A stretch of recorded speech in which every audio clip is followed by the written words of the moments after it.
मोदी का जवाब राहुल गांधी को क्यों सुनाई नहीं दिया, आज इसके बारे में भी बताऊंगा। राहुल के सवाल, पीएम मोदी के जवाब और फैक्ट्स का चैप्टर लेकर आया।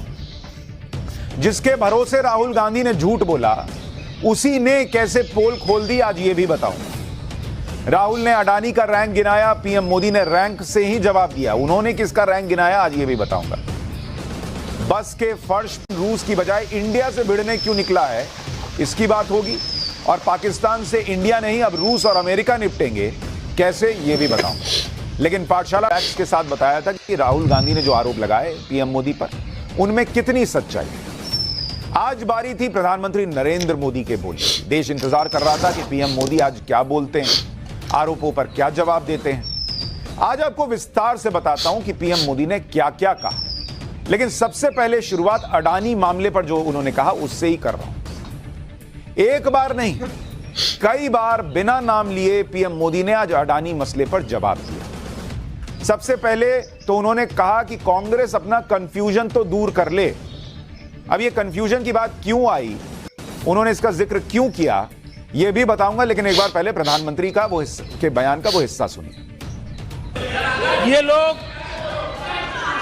बिना सर पैर की बातें करने के आदी होने के कारण उनको ये भी याद नहीं रहता है कि वो खुद का कितना कॉन्ट्राडिक्शन कहते हैं। कभी एक बात, कभी दूसरी बात, कभी एक तरफ, कभी दूसरी तरफ। हो सकता है वो आत्मचिंतन करके खुद के अंदर जो विरोधाभास है उसको भी तो ठीक करेंगे। अब 2014 से ये लगातार कोस रहे हैं, हर मौके पर कोस रहे हैं, भारत कमजोर हो रहा है, भारत की कोई सुनने को तैयार नहीं है, भारत की दुनिया में कोई वजूद नहीं रहा, न जाने क्या क्या कहा। और अब क्या कह रहे हैं, अब कह रहे हैं कि भारत इतना मजबूत हो गया है कि दूसरे देशों को दबकाकर फैसले करवा रहा है।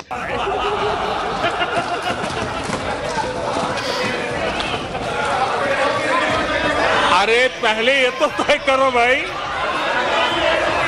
कि भारत कमजोर हुआ है कि मजबूत हुआ है।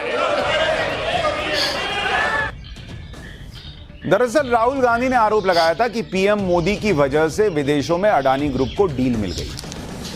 उसी पर पीएम मोदी ने चुटकी लेते हुए जवाब दिया, क्लियरली अडानी मसले पर ही जवाब दिया कि अगर उन्होंने देश को कमजोरी कर दिया, आप खुद कहते हो कि देश को कमजोर कर दिया, इस आदमी को विदेश नीति नहीं आती, हर जगह भारत की भद पिटवा दी वगैरह वगैरह, तो भाई नरेंद्र मोदी और उनकी सरकार इतने पावरफुल कैसे हो गए कि विदेश की सरकारों से मनचाहे काम करा ले रहे हैं, जिसको मन उसको डील दिला दे रहे हैं।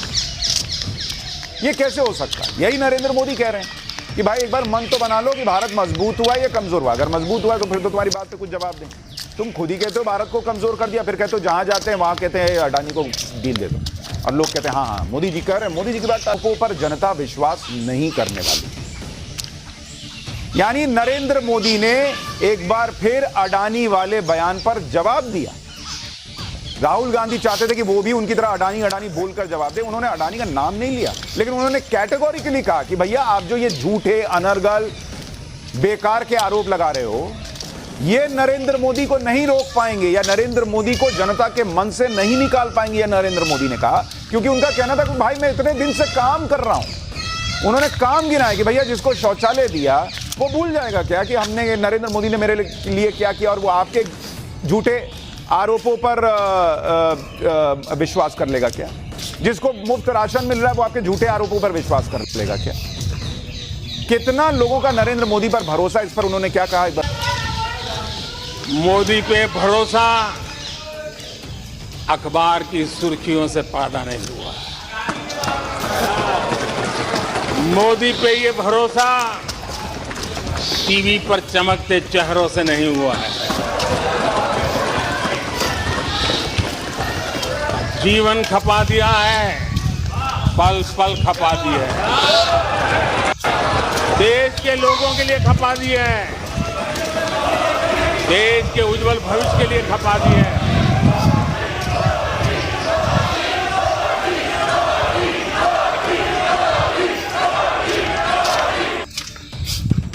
नरेंद्र मोदी ने इसके बाद कहा था कि आपको लगता है कि पब्लिक आपके झूठे आरोपों पर विश्वास कर लेगी। यानी प्रधानमंत्री ने साफ साफ बता दिया कि उन पर लगे आरोप झूठे हैं और उन्हें यकीन है कि जनता इस पर विश्वास नहीं करेगी। अब जब पीएम ने कह ही दिया कि आरोप झूठे हैं तो उस पर फिर क्या जवाब देंगे? और भाई आप कह रहे हो कि किसी आदमी ने चोरी की, वो कह रहा है मैंने चोरी नहीं की, आप कह रहे हो फिर भी लेकिन जवाब दो। अरे जब चोरी नहीं की तो जवाब क्या देंगे भाई? लेकिन जैसे ही पीएम का भाषण खत्म हुआ, राहुल गांधी मेज थपथपाते हुए अडानी अडानी करने लगे। ये देखिए, एक बात वो विजुअल आपको दिखा देता हूं कि कैसे वो जब भाषण खत्म हुआ तो सदन में जो बीजेपी के नेता थे वो मोदी मोदी कर रहे थे मेज थपथपाते हुए। राहुल गांधी अडानी अडानी कर रहे हैं। ये तस्वीर देखिए, वो मोदी मोदी कर रहे हैं, ये अडानी अडानी कर रहे हैं। सुनिए। संशोधन प्रस्ताव, सदस्यों के अनेक संशोधन प्रस्ताव वही सब कहा जिसकी उनसे उम्मीद थी। एक बार उनका बयान भी सुनिए।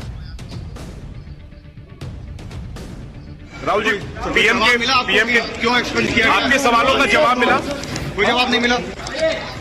No, in fact, Prime Minister was shell shocked. He was in shock and there was no answer. एक जवाब नहीं दिया प्रधानमंत्री जी ने। और मैंने कोई कॉम्प्लिकेटेड क्वेश्चन तो नहीं पूछा है। मैंने ये पूछा है आपके साथ कितनी बार गए हैं, वहाँ कितनी बार मिले हैं, तो सिंपल से सवाल थे, जवाब नहीं दिया। मिला आपको? No, I'm not satisfied, but it reveals the truth. Hindi ये मतलब स्पीच से सच्चाई दिखती है कि अच्छा इंक्वायरी की बात नहीं हुई। अगर मित्र नहीं है तो ये कहते ठीक है मैं इंक्वायरी करा देता हूँ। इंक्वायरी की बात नहीं हुई। डिफेंस इंडस्ट्री है, वहाँ पे शेल कंपनीज है, बेनामी पैसा घूम रहा है, उसके बारे में प्रधानमंत्री ने कुछ नहीं कहा। तो मतलब क्लियर है कि प्रधानमंत्री उनकी रक्षा कर रहे हैं। राहुल गांधी बाहर आकर कह रहे हैं कि प्रधानमंत्री मोदी शेल शॉक्ड थे, मतलब स्तब्ध थे। अब कौन से एंगल से राहुल गांधी को 85 मिनट के भाषण में नरेंद्र मोदी शेल शॉक की अवस्था में लग रहे थे, मुझे तो नहीं पता चला। आपको पता चला हो तो आप बताइए। लेकिन जब आप राहुल गांधी का ये बातें सुनते हैं, जब वो मेज थपथपा के अडानी अडानी कर रहे हैं, ऐसा लगता है राहुल गांधी को जैसे सुना ही नहीं दिया कि पीएम मोदी ने अडानी पर कैसे सब कुछ कह दिया है। राहुल गांधी को क्यों सुनाई नहीं दिया? दूसरी बात यह कि राहुल गांधी ने पीएम मोदी को लेकर जो आरोप लगाए उसके कई हिस्से ऑलरेडी सदन के रिकॉर्ड से हटा दिए गए, क्योंकि नियम 353 और 369 का उल्लंघन नहीं रखे तो सदन के नियम के हिसाब से वो हिस्से हटा दिए गए कार्रवाई से। अब जब अडानी और पीएम मोदी पर राहुल गांधी के आरोपों को रिकॉर्ड में ही नहीं रखा गया क्योंकि कोई सबूत नहीं दिए गए, तो पीएम मोदी उसका जवाब क्यों देते भाई? तीसरी बात, राहुल गांधी के आरोपों में फैक्ट्स की कमी थी। कल आप कह रहे हो कि नियम बदल दिया अडानी ग्रुप के लिए, आपको बताया कि भाई वो तो मनमोहन सिंह सरकार के वक्त ही बदलना शुरू हो गया था। आप फैक्ट्स पे कह ही नहीं रहे हो, उस पर जब सच्चाई नहीं दिख रही और उसके बावजूद बीजेपी के कई सांसद दिन भर अपने भाषण में इसे उजागर करते रहे कि राहुल गांधी ने बिना फैक्ट्स के बातें रखी, तो फिर पीएम मोदी भी आए और जवाब दे राहुल गांधी को, क्यों भाई? ये समझ से परे। सच ये है कि उनके दिमाग में आज भी वो गांधी सरनेम बसा हुआ है। उनको लगता है जैसे अगर मैंने कह दिया, ग्रुप ने मुंबई का एयरपोर्ट उनसे लिया, उसके 1 साल पहले से वो जो है वो पैसा जुटा रहे थे या जुटाने का प्रयास कर रहे थे। उन्होंने आगे कहा कि इसके लिए हम कई निवेशकों से बात कर रहे थे, लेकिन डील ही नहीं हो पा रही थी क्योंकि कोई इतनी जल्दी पैसा नहीं दे पा रहा था। इस बीच ऋणदाताओं के हित में था। यह है असली सच। लेकिन राहुल गांधी इसे अपने सियासी एजेंडे को पूरा करने के लिए इस्तेमाल कर रहे हैं। अब ऐसी बातों का क्या जवाब दिया जाए भाई? देश का प्रधानमंत्री खड़े होकर संसद में जब देश सुनना चाह रहा है तो इसी बात का जवाब देता रहे कि राहुल गांधी ने जो कहा, जो फैक्ट्स पर ही सही नहीं, उसका जवाब देते रहे। कल लोकसभा में जब राहुल गांधी को बोलने का मौका मिला तो उन्होंने राष्ट्रपति के अभिभाषण पर न बोलते हुए सिर्फ अडानी अडानी किया। लेकिन आज जब मोदी बोलने उतरे तो देश की तरक्की का फैक्ट शीट लेकर, भावनाओं में नहीं भाई, उन्होंने जवाब भी दिया। लेकिन उन्होंने कहा कि अगर आप देखेंगे अर्थव्यवस्था की रैंकिंग, राहुल गांधी अडानी की रैंकिंग गिना रहे थे। रैंकिंग इसको दिखाता हूं आपको, ठीक है?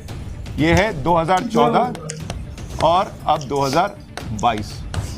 अर्थव्यवस्था के लिए उन्होंने कहा कि 2014 में भारत 10वें नंबर पे था, 10th रैंकिंग थी भारत की।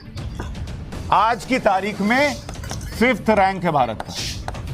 मतलब अर्थव्यवस्था जो है वो 5 पायदान ऊपर गई।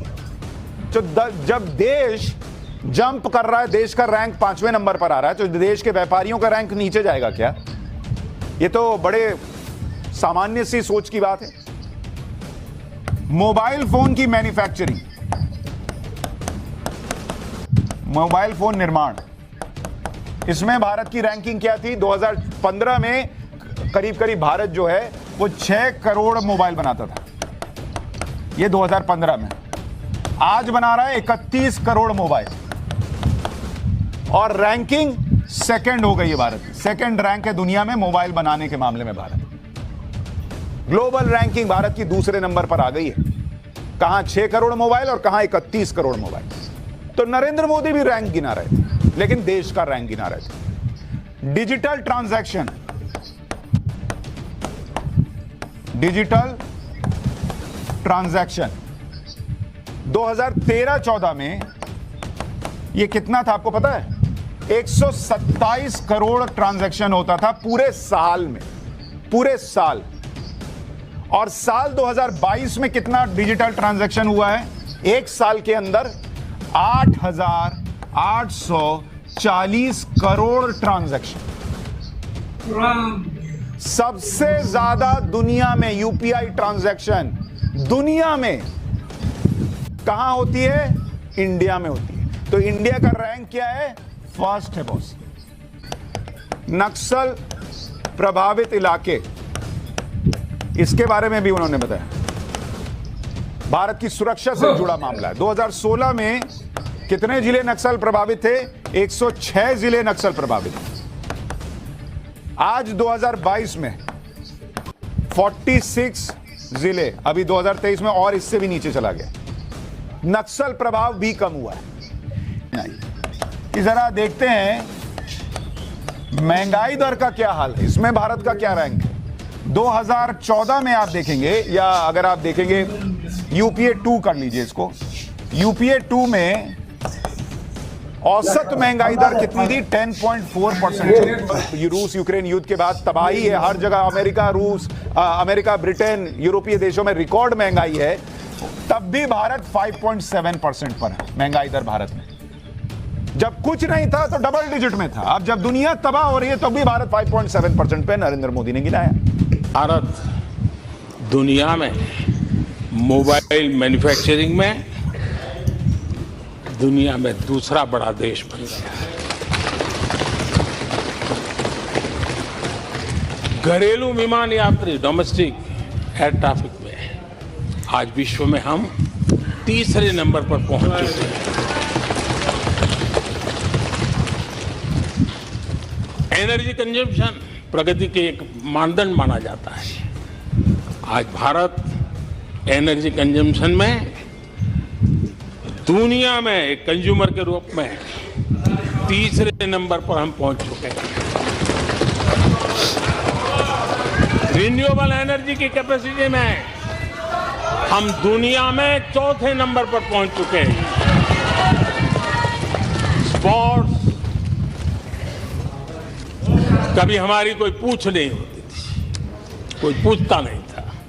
आज स्पोर्ट्स की दुनिया में हर स्तर पर भारत के खिलाड़ी अपना रुतबा दिखा रहे हैं, अपना सामर्थ्य दिखा रहे हैं। एजुकेशन समेत हर क्षेत्र में आज भारत आगे बढ़ रहा है। पहली बार, माननीय अध्यक्ष जी, गर्व होगा, पहली बार हायर एजुकेशन में एनरोलमेंट वालों की संख्या 4 करोड़ से ज्यादा